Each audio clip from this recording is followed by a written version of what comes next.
Hey, Husker fans, welcome back to the Husker Big Red YouTube channel and another episode of the Husker Big Red podcast. And we're here to talk some more Nebraska football. Fall camp is in the second week, getting underway here. They had their second week of practicing start yesterday. And so there was some more coaches meeting with the media, but we have some recruiting updates and we'll cover kind of everything with fall camp here. And joining me as my co host once again is Danny Gillette. And how are you doing this morning, Danny? Good. We're getting closer to game day. It's a little rainy in my neck of the woods, but other than that, I'm doing pretty well. And can't believe we're already in the second week of fall camp, and a lot of interesting things to come out of the first couple weeks for sure.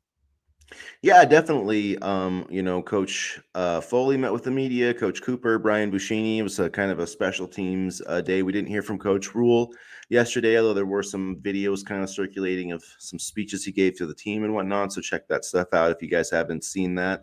Some pretty good stuff. But to start, we'll go with some recruiting info. I know a lot of you guys follow the podcast for some of our recruiting stuff. So there was some information about Grant Brix that he did an interview with Brian Munson of Husker Online, and he's talking about now making a decision before the start of the high school season, which I think is essential for Nebraska football if they're going to land his commitment. They just got him for the final unofficial visit of the dead period recently. He visited Oklahoma and Kansas State the same week. So if he does stick to that timeline, which would be in the next couple of weeks, I think with the way everything is trending, I think that would be a Nebraska football commitment. So we'll see if that's how it plays out, but that's my read on the situation. Now, if he delays past then, it doesn't necessarily mean he's not going to come to Nebraska. But if you open that back up for, I'm going to take visits before I make this decision, then maybe he takes a visit to Alabama again or Notre Dame Yeah. or whatever. So I think it's in the best interest of the Huskers to wrap this up this month. And frankly, I do think that is part of the reason this Brandon Baker thing is also, a good thing for Nebraska because if you're Grant Brix, Nebraska doesn't have that many spots left. I don't think they're going to get Baker and Brix, and I just don't see that happening. They basically play the same position. I mean, I get they could both play left and right tackle, but I think it's one or the other type of a situation. And I think in some ways, just having Baker on that schedule, even though I still don't believe Nebraska's going to get his commitment, I do think it's going to help them get Grant Brix because he's like, well, I may need to make a decision or my spot could be gone. And Greg Smith of Rivals talked about it yesterday, actually. And he said, quote, Nebraska got the last one, meaning visit, which is important. I do think it's best to be top of mind in these situations when a kid is so torn about committing to the school. But it was really important for Nebraska to get him on campus and get back around the commits and all the other recruits and the coaching staff again. I think Nebraska is in a very good spot. I've described it on the Husker Online board as a Nebraska staff, I think, is quietly confident about their chances of landing Brix. And then Smith went on to say he would be the biggest one, meaning commitment, and he would be the most important one because of the position he plays. He's a true tackle. Every team in the country wants that type of a player. And, I think there is an element of truth to that. You can never have too many offensive linemen, and you can never have, too many good offensive linemen. And Brix is certainly one of those. And, I think, like you kind of alluded to, the visit that Brandon Baker is scheduled for may be rushing Brix into making a decision quickly because, as this coaching staff has shown, they're not going to wait around for a player. They're going to go after the best they can, and whoever they land is going to be on the roster. And they have a plan when they recruit. It's not let's just wait for this one guy and hope for the best.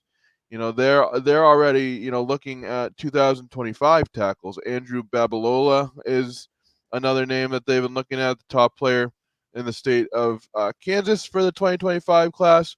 Another tackle, four-star tackle. So lineman is at the forefront of their minds. The position itself is something they're really honing in on, and they're not just getting, you know, discount, I don't want to say cheap linemen, but three-star linemen.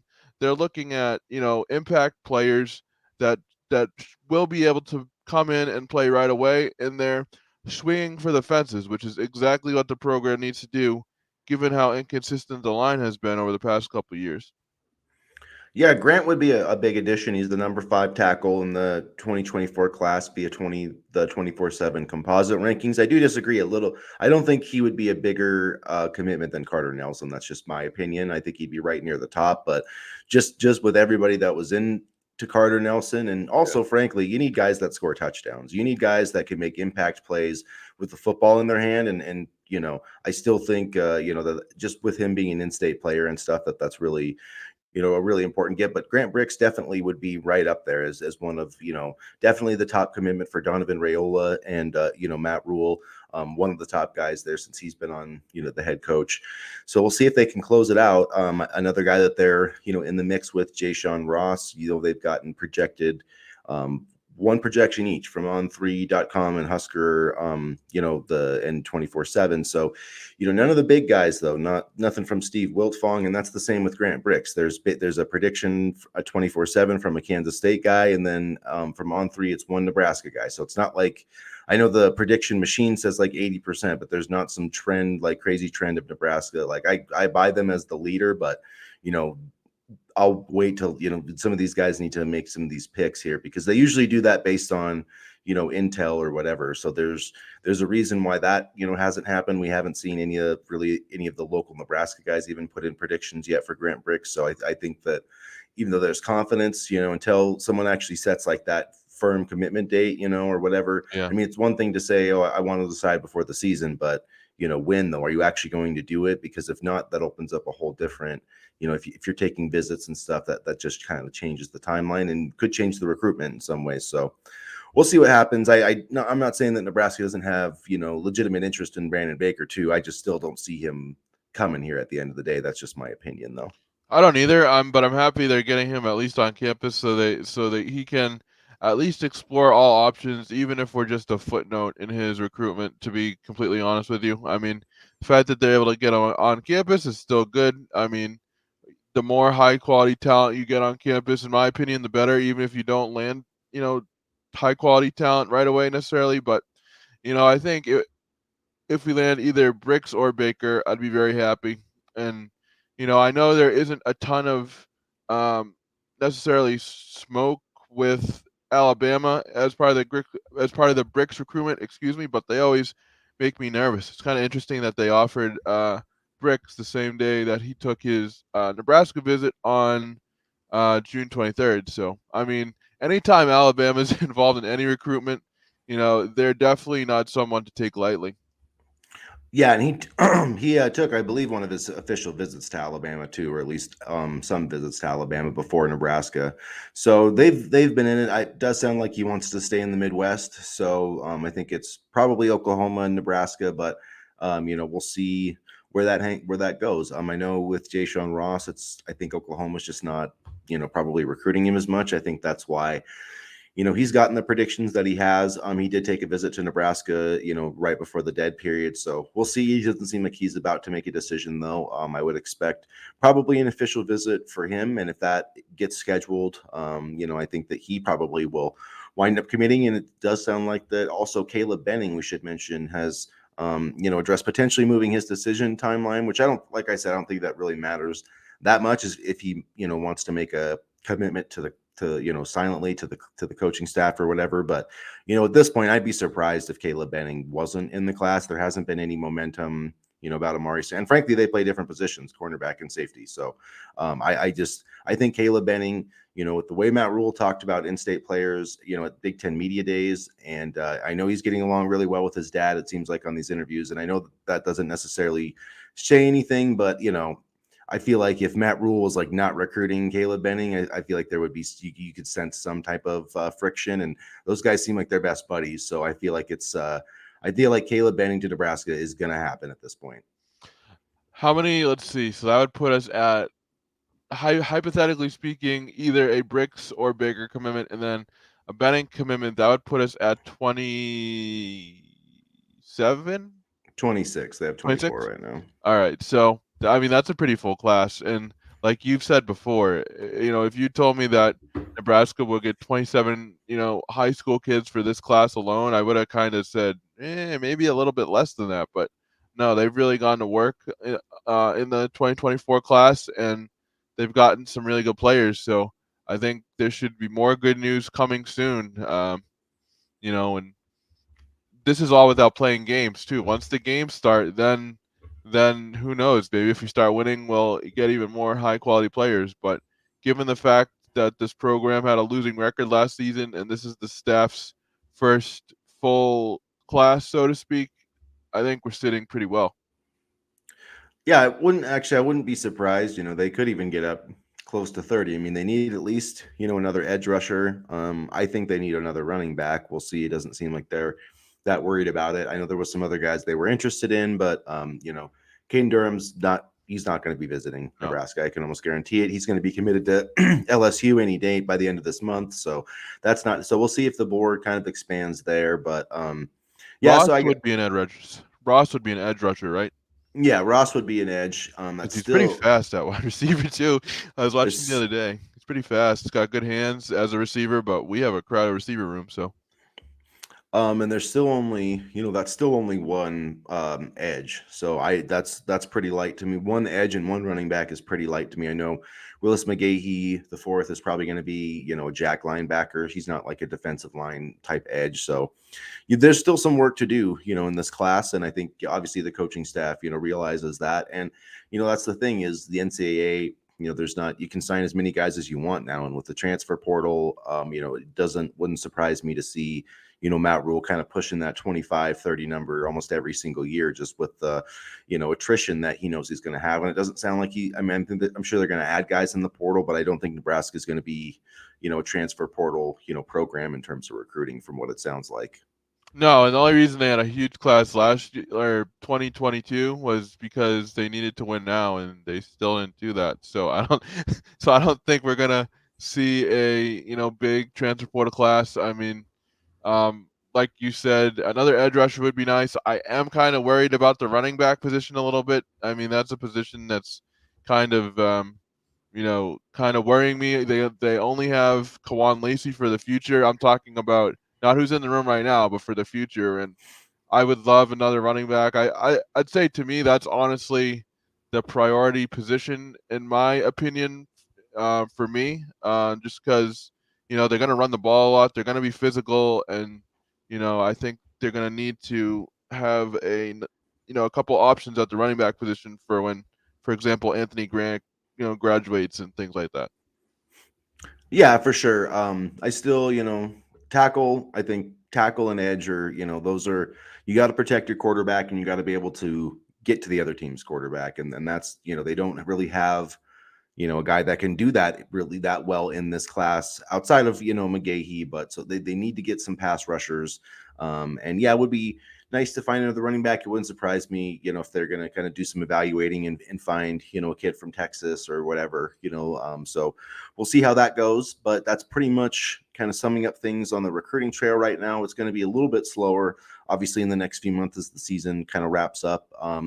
But there'll still be plenty of visits and things to report on here coming up in September. But another, we've had fall camp. Now we're in the second week, and there's a bunch of kind of freshmen that are not standing out, but at least kind of turning some heads. Not necessarily saying they're going to be competing for starting jobs, but I remember, at least somewhere, it might have been Husker Big Red or one of the other sites I write at, but three of the freshmen I talked about, Malachi Coleman, Tristan Ivano, and Eric Fields, and all those guys have, made some headway a little bit. Tristan Ivano is kind of in the kicking competition, and Eric Fields has been getting mentioned. And then Malachi Coleman, despite rumors that he was hurt, was shown at practice yesterday catching a pretty nice pass in front of Malcolm Hartzog. So he's healthy, and, maybe that's the reason why Mr. Juan left Twitter. I'm not sure, but good riddance to you, yeah, SOB.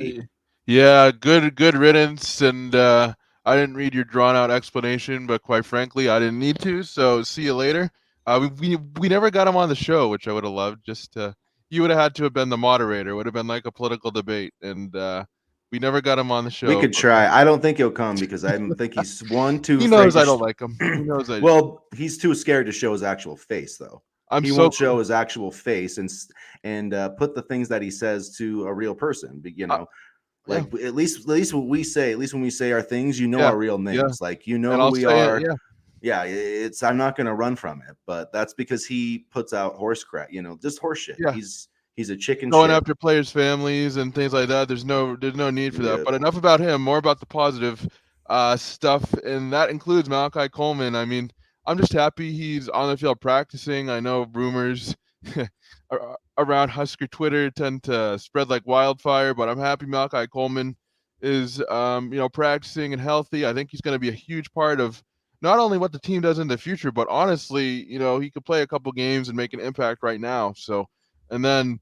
Tristan Alvano is, Ed Foley's special teams coach, talked about how there's an open competition at kicker, and I wrote about it on Husker Big Red. And to me, the fact that there's a competition at kicker is like music to my ears, because we've had such inconsistent kicking play over the past couple seasons. I mean, Timmy Bleekrode didn't do a bad job last year, but you remember, unfortunately, when Connor Culp got the yips the year before, and he was on a roll, and then all of a sudden he started to lose his mojo, and then there was the year before that when, or not even the year before that, but the years before that when we've had Lane McCollum, and then we had about 7 different kickers on the roster. So to finally have some good kickers, not well, I shouldn't say good kickers, but to finally have some kickers that will be able to develop like Alvano, combined with the veteran presence of a guy like Bleak Road, just that kicking competition and not penciling in someone and not, having that kicker rest on his laurels, that was music to my ears. Yeah, and it doesn't surprise. I've always thought that Tristan Alvano was going to win this job because I don't think that. Sorry, Tommy Bleekrode, I just don't think is that great. If he was better, then we could have beaten. Then he would have made that field goal against Northwestern. And he would have made the kick against Georgia Southern. I mean, so really the 2 biggest kicks he had last year, he missed them both. So I mean, I know that sounds harsh, but that's your job as the kicker, and that potentially cost. If he makes both of those kicks, Nebraska maybe wins both of those games and is going bowling. So it's really the difference between a 4-8 season and 6-6. Isn't that it's a very thin margin, and so I'm really pulling for Tristan Alvano to win this job, and I hope that if he's the best, that the coaching staff will give him the opportunity, because I do think he's going to be one of the next great Nebraska football kickers. He's got the distance, he's got the accuracy, he's made big kicks in Lincoln Memorial Stadium. Uh-huh. So I'm really, they can let Timmy can do the he can do the kickoffs. He can be the kickoff specialist, so he still feels like he has a role on the team. But save the real kicks for Tristan Alvano. And honestly, the kickoff specialist is important as well. And I think Alvano is the real deal. He has a very good leg. He's pretty accurate, and I'd love to see him. That'd be so cool to go from kicking game-winning field goals as a Nebraska high school kid to living out his dream of playing for the program. I mean, and it says something when Mickey Joseph first recruited him, and then Matt Rule's coaching staff followed up with him. I mean, he was a top target in the minds of the Nebraska football program for quite a while, and good kid too. So I'm hoping Alvano succeeds. Yeah, it would be nice just to, when you get inside the 35 that, you have 3 points on the board. And that has not been that way at Nebraska for a very long time. And I think that Tristan Alvano is the guy to do it. And he's got the distance. And so, I mean, and if you're going to play, if you're going to be sort of like an NFL style team, like you need a good kicker, you know what I mean? And so I hope that, that competition at least brings out the best in both of them. But I think that Tristan Alvano is going to win that job. That's my prediction. But yeah, and then Eric Fields is another guy I feel good about. It seems like I'm not sure if they've moved him full time to Rover, but he's only listed right now at 6 foot 190 or 6'1", 195. So that probably makes sense. But he's fast and he's a tackler. I don't think he's going to start this year, obviously, over Isaac Gifford at Rover, who's gotten quite a bit of praise. But I think he's definitely going to see some playing time this year for sure. It's a good problem to have, because Gifford, the coaching staff really likes him. Matt Rule talked about him in his post-practice, post-scrimmage interview on Saturday. And then, we had, I believe it was, I want to say, Coach Evan Cooper talk about him on Monday. And, Rule described him as an NFL level talent, and, the type of player that's worked really hard and, made great strides in the off season. So I'm really excited to see what Gifford can do. He's a very hard worker, much like his brother was when his brother Luke played here. And I'm hoping for a big season for him because we talked about the lack of depth at safety. It doesn't sound like Matt Rule is overly worried about it. He likes what the safety position has currently, and I think Gifford is a huge part of that. Yeah, Gifford and Omar Brown. To me, he's obvious that he's going to start. From Yep. what Evan Cooper has said about him. So like I get that Miles Farmer started a lot of games and he was a solid player. He's going to play somewhere, but like you just it was basically, it goes back to kind of what Matt Rule said. When it's about the guys that want to be here, that want to put the effort in, and he didn't want to take the steps that he needed to be here. Josh Fleeks is back. He's already back on, so if Miles Farmer wanted to be a Nebraska Cornhusker, he would be a Nebraska Cornhusker. He didn't want to be, and that's why he's not anymore. And that's fine. That's addition by subtraction. And that has nothing to do with talent. It's about having a team of guys working together. And too much over the past 5 years, like if you take the analogy of like 5 people working together as a fist, well, all 5 fingers in Nebraska were constantly going in the wrong direction or opposite directions. That It's includes the never, coaching staff, honestly. yeah. Oh, yeah, totally. Exactly. It Like exactly from includes top the to coaching. bottom. I mean, look at last year. You had Mickey Joseph, who was trying his best. You had Mark Whipple, who had no idea what the hell he was doing. You had an offensive line coach in Donovan Raiola, who was probably very confused. And then you had a coach in Scott Frost, who probably knew he was going to be on Was in his way out. Margaritaville. Yeah, in Scott Margarita. Scott Frost was in Margaritaville the entire time he was the Nebraska head coach. uh, uh, Perhaps his That, biggest opponent was the coconut rum. Forget about Iowa, but anyway. um, now he can live in Margaritaville down in his mansion in Phoenix. It's all good. I know. Can you imagine the money he made from that The money the he made buyout getting is fired, ridiculous. man, that was life changing. Getting fired was. Why would you ever go back to coaching again if you had that money? I mean, I guess in a way it's kind of like I mean, and I guess it speaks to Matt Rule as well. I mean, he got an absolute bag, as the kids say, from the Carolina Panthers, and yet he still wants to be here. And I think that's a reflection of the type of program that he wants to run as well. I mean, Matt Rule wants to be here, and he wants everybody from, the players to the staff members to be here. And it's nice to see the entire coaching staff bought in as well as the players. And you could tell that the staff is really cohesive. And, it was just kind of cool watching, the dorm videos of the receivers pranking Garrett McGuire with the water in his room, and then they did something with Rob Dvorak, and they put post-it notes all over his dorm. So it's great to see them, kind of get along as a family and as a team too, because it might sound, like all fluffy rainbows and butterflies type of thing, but that's important too. Just being a family and being together and trying to fight for that common goal. Yeah, it really is, and it's I think with Matt Rule too.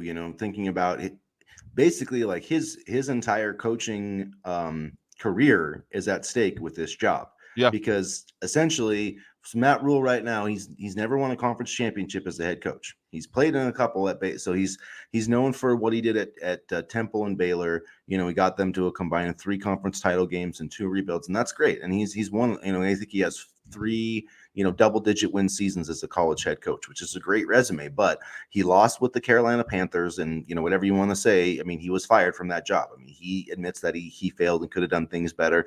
It's not all on him, but if he comes here and this doesn't work out and he gets fired, then basically his legacy is as just a mediocre head coach that had a couple of good years but couldn't hack it at the bigger program. So I mean, very much his legacy as a coach is on the line with this Nebraska job. Make no mistake about it. And I guarantee you, he knows it. Oh yeah, he absolutely knows it. And the Carolina Panthers were a mess when he was there. It wasn't all him, but I think he has this program, headed in the right direction with the recruiting classes and the coaching staff. And I'll be interested to see, and I'm just going to say this right now, I'll be interested to see when Garrett McGuire and, honestly, in my opinion, Tony White go on to bigger programs, who those replacements are going to be. I think, honestly, if we get to a point where, Matt Rule's here long term, and yes, his contract, is long term, but truthfully, that means nothing in college football nowadays. What kind of hires he makes there as well. So there's a lot of different, storylines, in play here for the tenure of Matt Rule, and it all starts August 31st, and that's coming up, and I'm excited. I really am excited. I have hope, and I think that this program will be able to do good things. Yeah, I think so. Yeah, it's interesting. You bring, all those guys. They gotta win. As long as if Nebraska wins, then Tony White and every all those other guys will get. That the rest will all take care of itself. So hopefully, they do that. But they've got, I think, the right guys in place. And speaking of Minnesota, another thing that came up this week. Let's got the spread. I've seen that the spread was like 8 points. Now it's got dropped down to Minnesota 6.5. So, Danny, if this is your if you got money in your wallet, you're gonna go place a bet right now. If I gave you $100 or some mythical $100, and you had it to bet on this game right now, would you take Nebraska basically plus 6.5 points at Minnesota August 31st on the Thursday night to open the season? I was gonna say, my Venmo. Send me that $100 right now. I could use it, but yeah, no, I would, and the reason is just because I think that this is going to be the first look for everybody at both teams, and I think defensively Nebraska, has an advantage here just because of the scheme. The scheme is very aggressive. We saw it during the spring game. The rushers can come at you from multiple points on the field, and I think that offensively, I'm not sure what we'll see in terms of how things play out. I think we are going to be physical, and I think we'll be able to match Minnesota a little bit better offensively with that physicality, because one of Minnesota's biggest strengths, and we saw it last year, is just running the football, draining the clock, and making the other defense tired. And I think we'll finally be able to do that this year. Last year, we didn't really. We ran a crazy offense last year, which we've already discussed a ton, but I mean, I think I like that spread. I think Nebraska matches up well with Minnesota. Both teams will get their first look at each other, and I don't think it'll be a blowout in any way for either side in this one. I think it's going to be a very close game, and I do think Nebraska pulls it out. I definitely can see Nebraska covering this spread. I'm not sure if I'm ready to pick the Huskers to win this game yet, but I do think that it's going to be, if Minnesota wins it, I feel like it's going to be like a field goal type thing, like a 27-24. So I mean, if I was a Husker fan, like 6.5, I would hammer that shit hard right now if I was a betting man, which I'm not, because if I had met automatically straight up, like I'm so superstitious to the point that I have a rule. I will not bet against a team that I like, and it's just I lost a bet a long time ago, and so that convinced me that betting on your own teams will jinx them. So I will never bet on the Huskers. Like I just, and even like friendly wagers. I just having like a jersey, like, oh, you can wear the other team's jersey. Like, no, I just don't believe it. I think it's a jinx. So, but for all you non-jinx people out there, I would bet the Huskers in this game because I really feel like they're gonna play well. They're gonna be fired up.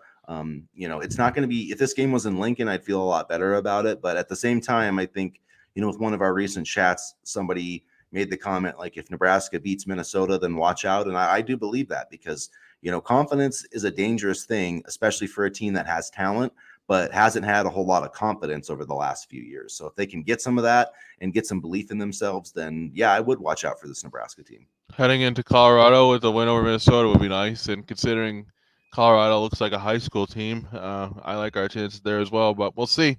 We'll see. I mean, we've said this before, we've been excited before, and we've been let down. But I really do feel like this team will be able to make some noise. And for all you degenerates who gamble out there, I would take that bet. I know I may or may not be gambling and taking a bet on this, so.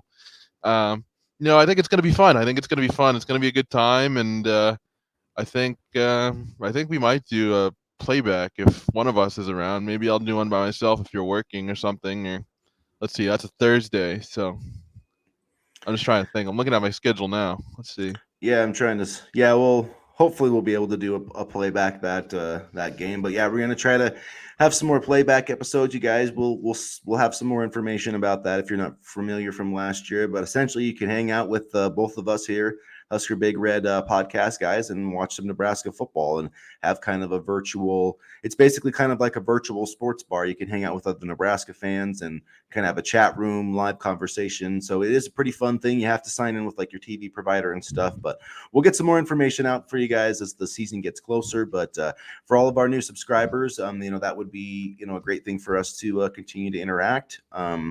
So make sure you guys hit that subscribe button. And before we kind of wrap up here this week, another thing we should mention: Nebraska did add another point guard to the mix. Jarron Coleman, a 3-star, not a 3-star, a graduate transfer, excuse me. And this kind of, he from Ball State. This kind of all came about with, Aaron Eulis getting in trouble with the gambling.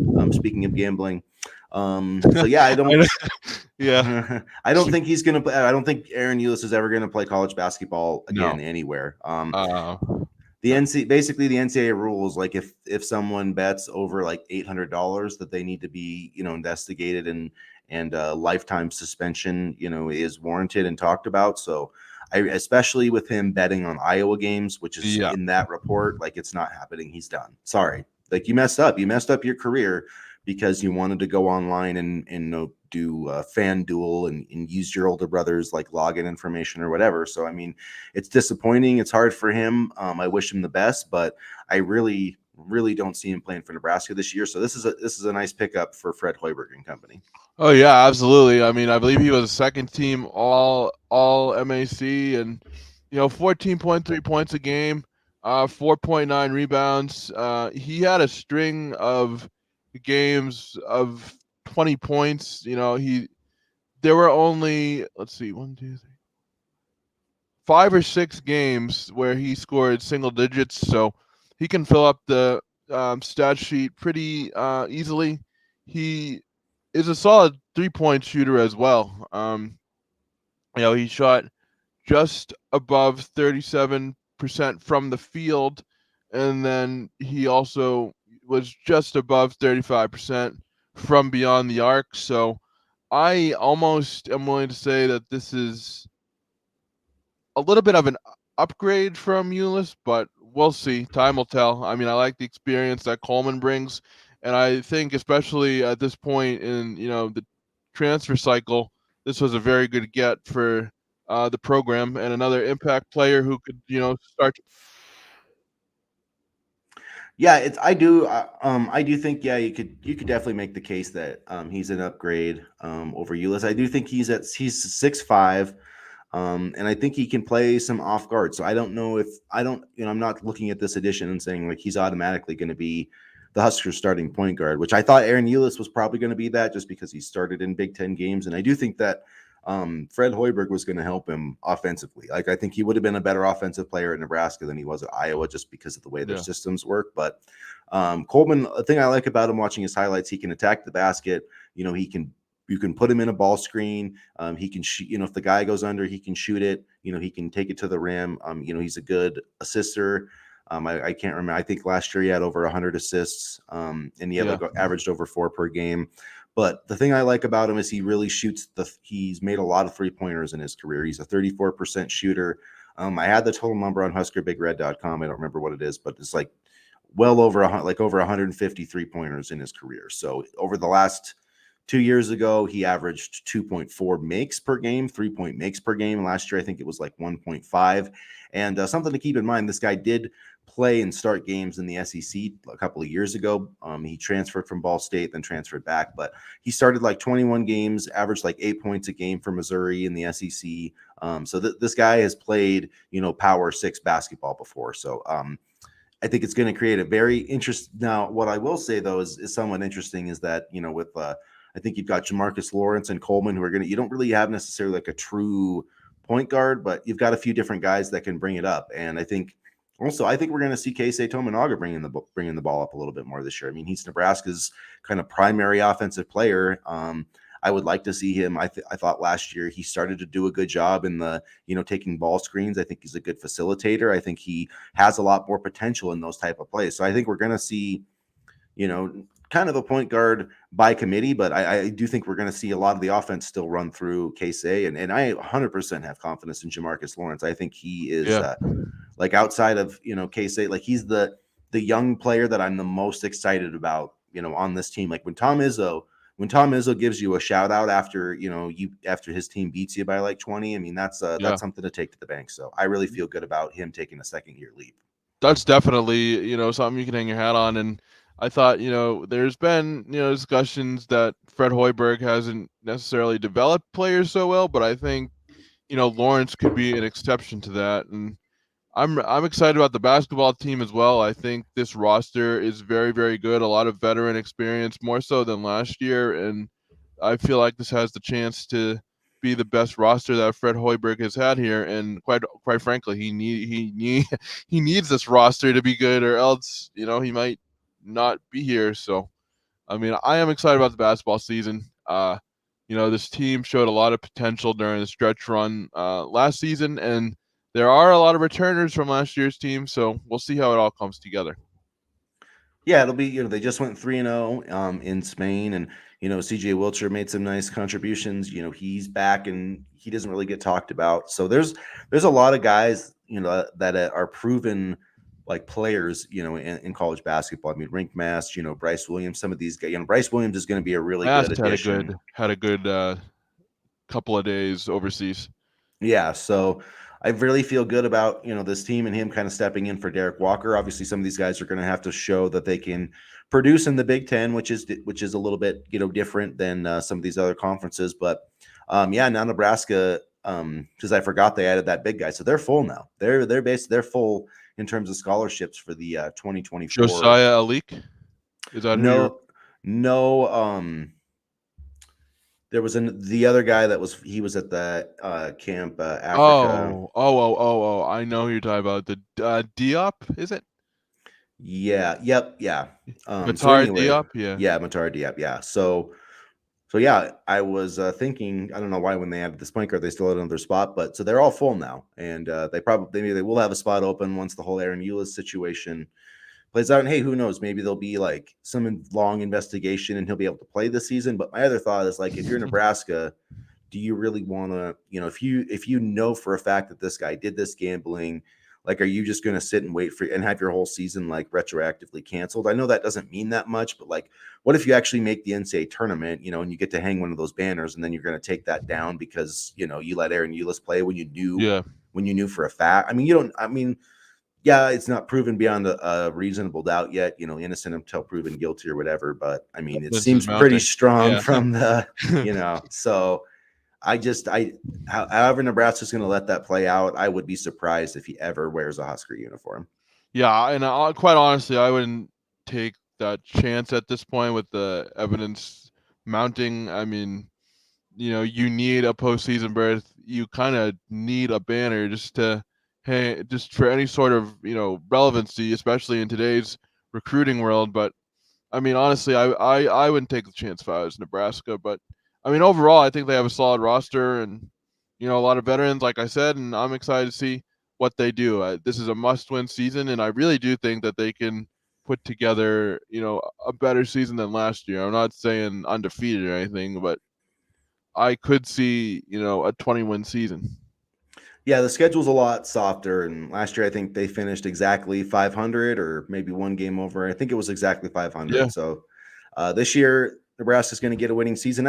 Honestly, like, I think I don't see, even if they miss like the NIT, I don't see Trev firing Fred Hoiberg if he has a winning season. So I think that's the goal for this year. And as long as he does that, he'll be around. But like I've said before, I really feel that the upward trend is starting, and I don't think it's going away. And I think the next few years, we're finally going to see the Nebraska basketball program we thought we would see under Fred Hoiberg. It's just the Big Ten is a beast. It's an absolute beast for basketball, and like trying to get into the top 10 or 12 of the Big Ten, like, is an absolute war, and it's not going to yeah, get any easier with USC, Oregon, and Washington and UCLA. Those are four. I mean, people talk about them in football. Yeah, they're all good in football, but Oregon's in the NCAA tournament almost every year. UCLA is a blue blood program. USC's in the tournament almost every single year. And Washington, they've had some struggles, but they've been a top seed over the last couple of decades. So the Big Ten basketball is going to be freaking unbelievable. Yeah, and the Huskers are going to need to really assert themselves, in both sports. As I mean, it's just crazy the amount of realignment we've seen just over the past couple of days, and I'll be very curious to see where Nebraska fits in terms of performance, within the conference. It will be interesting to see how that all plays out. But yeah, I guess that's all the topics mostly we have here to cover today. So we will be back for another live chat on Saturday morning, another Nebraska football chat. So join us for that. Make sure that you guys hit the subscribe button, hit the like. It really helps us out. Get into the comment section. We appreciate all of your feedback and all the new subscribers to the channel. So thanks again, and as always, go Big Red. Go Big Red.